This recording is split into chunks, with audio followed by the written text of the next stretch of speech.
Let's get to Chris Forsberg right now, who has some insight for us. Chris, do we have you? Mm-hmm. There you are. Awesome. Okay, so what were your thoughts? First thoughts when you saw this come down?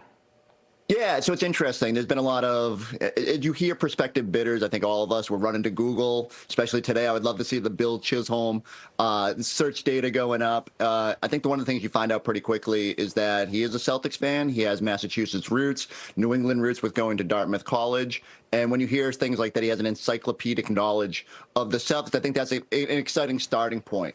The hard point here is that we have to figure out if he's willing to invest in this team. And that's something he can't answer until he's in front of a microphone. So we might have to be a little bit wait and see exactly what his plan is for the future of this team. But I think there's great hope that if he is willing to invest in this squad, keep it a championship level team, that good things could happen. Now, Chris, this is the highest price tag ever for a North American team sale here. Are you surprised by that figure, $6.1 billion? Yeah, I think the number is jarring, but I don't think it's a coincidence. I think you look at what the Commanders went for at $6.05 million, and it's not a surprise that the Celtics wanted to be maybe this sale is a little bit higher than biggest in North American history. I'm not saying that's a priority, but certainly given the history of this franchise, the championship success of this franchise, there must have been a desire to get the highest price tag possible out there.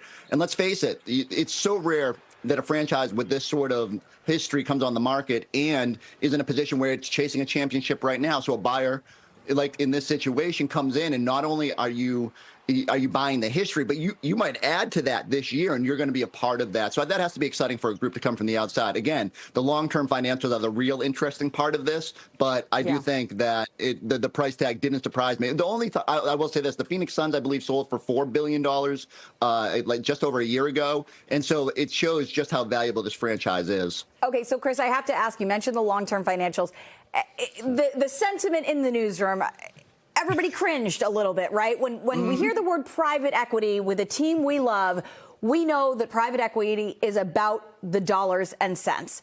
Now, you take into account that Chisholm is a Mass native, a local, right? A huge Celtics fan, as you mentioned, bringing in other local investors. But where's the balance here? And talk a bit about what this new ownership group is going to be facing coming in, because their bottom line is to their investors to make money. Yeah, so just to set it up, the Celtics roster with the luxury tax penalties that they're going to be facing next year is expected to be about $500 million. It'll be a historic number, though no other team in the league has ever spent this much money. So the ownership group has to come in knowing that a franchise that hasn't really turned a profit, that is just, giving back so much money to pay for this incredibly expensive roster.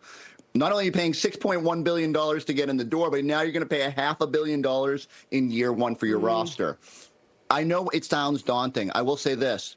I was talking to some people around the team earlier this week about when they narrowed it down to 4 potential buyers, and they said that the initial report coming back was that they were encouraged that the people, even though some of them were private equity, would be willing to spend on this team. Now, it's easy to say that, especially when you're going through the process. It's another, once you've made that purchase and you come in, there will be decisions they have to make, and I do think this roster will look different moving forward, but that's what we need. We need him at a podium and telling us what the future is going to look like for this team.